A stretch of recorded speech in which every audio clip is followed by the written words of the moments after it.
এতিয়া বায়ুমণ্ডলৰ চাপ আৰু ইয়াৰ জোখ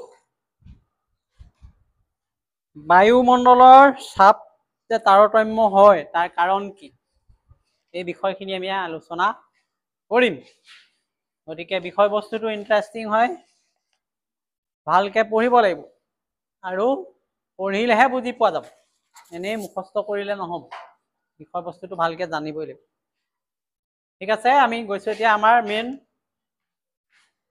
বিষয়বস্তুলৈ কি আছে প্ৰথম লাইন বায়ু এবিধ গেছীয় পদাৰ্থ আছে নে নাই ইয়াৰ ভৰ বা ওজন আছে বাবে ইয়াৰ চাপো আছে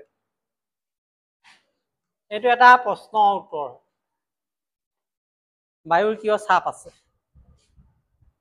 তেতিয়া আমি কৈ দিব লাগিব বায়ু এবিধ গেছীয় পদাৰ্থ ইয়াৰ ভৰ বা ওজন আছে সেইবাবে ইয়াৰ চাপো আছে বায়ু গেছীয় অৱস্থাত থাকে আমি জানোৱে ইয়াৰ ভৰ বা ওজন থকাৰ বাবে ইয়াৰ চাপো অনুভৱ হয় অৰ্থাৎ বায়ুৰ অস্তিত্ব ভৰ বা চাপৰ দ্বাৰাই বুজিব পাৰি এতিয়া বায়ুটোতো আমি নেদেখো দেখো জানো দেখো নে নেদেখো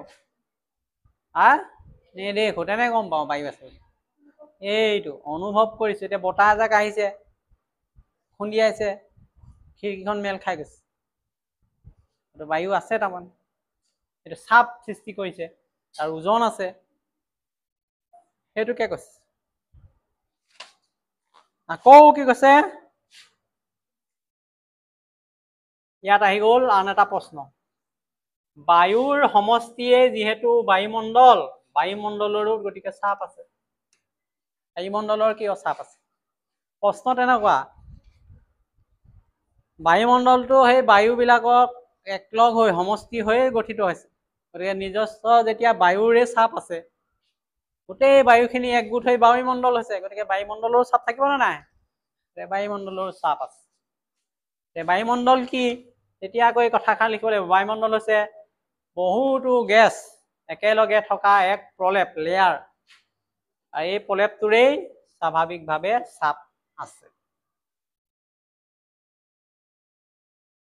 ৩ নম্বৰ কথা বায়ুমণ্ডলৰ এই চাপ পৃথিৱীৰ উপৰিভাগত অনুভূত হয় বায়ুৰ চাপটো আমি পৃথিৱীতহে অনুভৱ কৰিম বেলেগ গ্ৰহত গ'লে মহাশূন্যত গ'লে তাৰ বেলেগ বেলেগ ধৰণৰ প্ৰতিক্ৰিয়া হ'ব গতিকে আমি সাধাৰণতে বায়ুৰ চাপটো পৃথিৱীৰ বেছিকে অনুভূত হয় বুলি ইয়াত কৈছে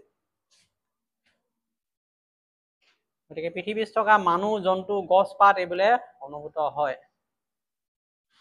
বায়ুৰ সম্প্ৰসাৰণ আৰু সংকোচনশীল গুণৰ বাবে বায়ুৰ ঘনত্ব কম বেছি হয় যেনেটো প্ৰশ্ন হয় নে নহয় লাইন বাই লাইন প্ৰশ্ন ওলাব বায়ুৰ ঘনত্ব কিয় কম বেছি হয় তেতিয়া এই লাইন লিখিব লাগিব বায়ুৰ সম্প্ৰসাৰণ হয় সংকোচন হয় গতিকে ইয়াৰ দুটা গুণ আছে বায়ুৰ কি গুণ সম্প্ৰসাৰণ হোৱা গুণ এটা আছে আৰু সংকোচনশীল হোৱা গুণ আছে নাম্বাৰ 1 নাম্বাৰ 2 এটা কি হল এই কাৰণে বায়ুৰ ঘনত্ব কম বেছি হয় ক'বাত বায়ু কমকে থাকে ক'বাত বায়ু বেছিকে থাকে ক'বাত পাতল থাকে মানে একে ঠাইত বায়ুটো নাথাকে বায়ুটো যেতিয়া উত্তপ্ত হয় গৰম হৈ যায় তেতিয়াহ'লে সম্প্ৰসাৰিত হয় যে আমি সম্প্ৰসাৰণ কৰাৰ কথা কৈছো বায়ু গৰম হলে পাতল হয় তাৰমানে এইটো সম্প্ৰসাৰণ হয় বুলি কয় আৰু শীতল হলে সংকুচিত হয় যেতিয়া শীতল ঠাণ্ডা হৈ যাব গধুৰ হৈ যাব এইটো সংকুচিত হয় আৰু এই কাৰণেই বায়ুৰ ঘনত্ব তাপৰ ওপৰত নিৰ্ভৰ কৰে এই ধৰক আৰু এটা প্ৰশ্ন ওলালে বায়ুৰ ঘনত্ব কেনেকৈ তাপৰ ওপৰত নিৰ্ভৰ কৰে বা কিয় নিৰ্ভৰ কৰে বায়ু কি হয় যেতিয়া গৰম হৈ যায় পাতল হৈ যায় সম্প্ৰসাৰিত হয় যেতিয়া ঠাণ্ডা হলে বেছিকে বায়ু সংকুচিত হয় এই কাৰণেই বায়ুৰ ঘনত্ব আৰু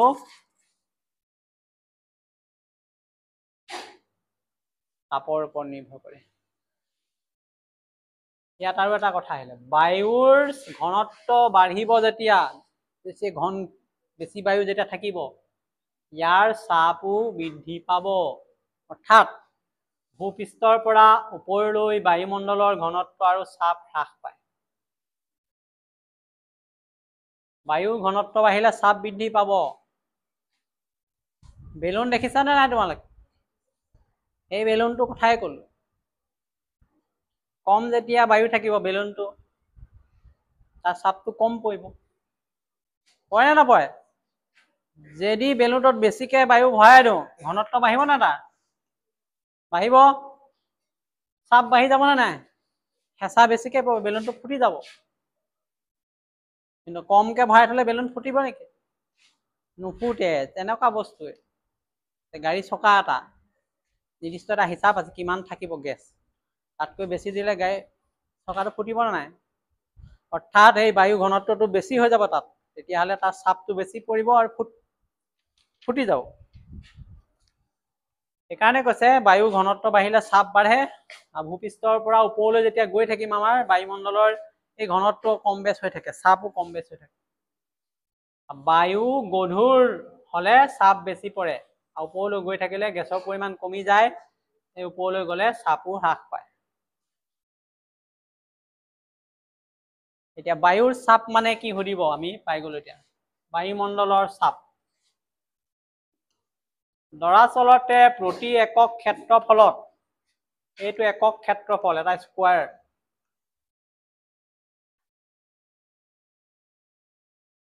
ইয়াত বায়ুৱে প্ৰয়োগ কৰা বলৰ মানকেই বায়ুমণ্ডলৰ চাপ বোলে। 1 মিটাৰ ধৰি লৈ এইটো এটা ক্ষেত্ৰফল, ইয়াত কিমান বায়ু ধৰিব বা কিমান চাপ সৃষ্টি কৰিব, কিমান হেঁচা সৃষ্টি কৰিব, প্ৰতি একক ক্ষেত্ৰফলত বায়ুৱে কিমান বল প্ৰয়োগ কৰিব, সেইটোৱে হ'ল তাৰ বায়ুমণ্ডলৰ চাপ। আৰু এইটো ইয়াত একক স্কোৱাৰটো এনেকুৱা বস্তু, এইটো ক্ষেত্ৰফল লুডু গুটি যেনেকুৱা, এইটো বন্ধ হৈ গ'ল। তাত বায়ু যেতিয়া ভৰাই দিব এটা নিৰ্দিষ্ট হিচাপত, যি সি বল প্ৰয়োগ কৰিব সেইটোহে বায়ুমণ্ডলৰ চাপ। এই লাইনটো আমাৰ তেতিয়াহ'লে অতি দৰকাৰী লাইন। বায়ুমণ্ডলৰ চাপ কাক বোলে ক'বলৈ হলে সৰলভাৱে কৈছে নে নাই? প্ৰতিখন ক্ষেত্ৰফলৰ ওপৰত বায়ুৱে যি বল প্ৰয়োগ কৰে তাক বায়ুমণ্ডলৰ চাপ বোলে। বায়ুমণ্ডলৰ চাপ কাক বোলে আহিব, লিখোতে এই ধৰণে লিখিব লাগিব। প্ৰতি একক ক্ষেত্ৰফলত বায়ুৱে যি বল কি কৰে প্ৰয়োগ কৰে, এইটোৱে হ'ল বায়ুমণ্ডলৰ চাপ।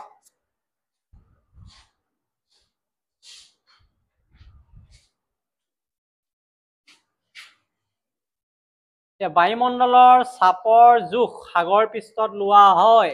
এইবিলাক MCQ দেই। বায়ুমণ্ডলৰ চাপৰ জোখ সাগৰ পৃষ্ঠত লোৱা হয়, মৰুভূমিত লোৱা হয়, নদীত লোৱা হয়, পথাৰত লোৱা হয়। তেতিয়া চিলেক্ট কৰিব পাৰিব ক'ত ল'ব, তেতিয়া সাগৰ পৃষ্ঠ। গতিকে মানদণ্ড হিচাপে যিটো বেজ, সেইটো হ'ল সাগৰ পৃষ্ঠৰ চাপক গ্ৰহণ কৰা। সাগৰ পৃষ্ঠত বায়ুমণ্ডলৰ চাপ গড় হিচাপে প্ৰতি বৰ্গ ইঞ্চিত 14.7 পাউণ্ড বা প্ৰতি বৰ্গ চেণ্টিমিটাৰত প্ৰায় 1 কিলোগ্ৰাম। এইটো মূল কথা যে আমি কৈ আছো সাগৰ পৃষ্ঠত বায়ুৰ চাপ জোখা হয় বুলি কৈছে।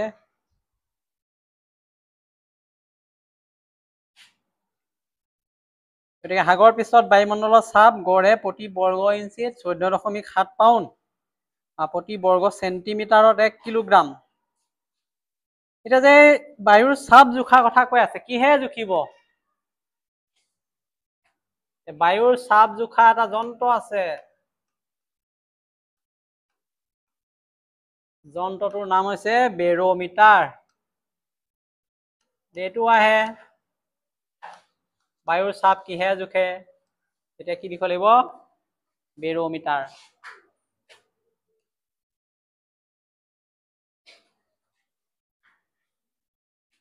এতিয়া আমাৰ পৰীক্ষাত MCQ আহিব এইটো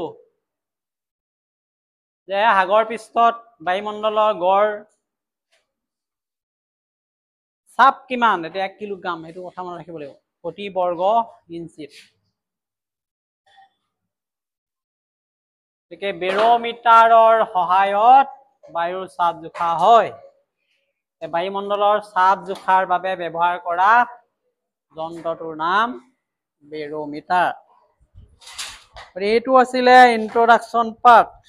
কালিলৈ আমি বায়ুৰ মূল এই যে চাপ সৃষ্টি হয় 2টা কাৰক আলোচনা কৰিম। ঘৰত ভালকে একবাৰ ৰিভিজন কৰি আহিবা, তেতিয়া বুজিবলৈও সহজ হ'ব, পঢ়িবলৈও সহজ হ'ব।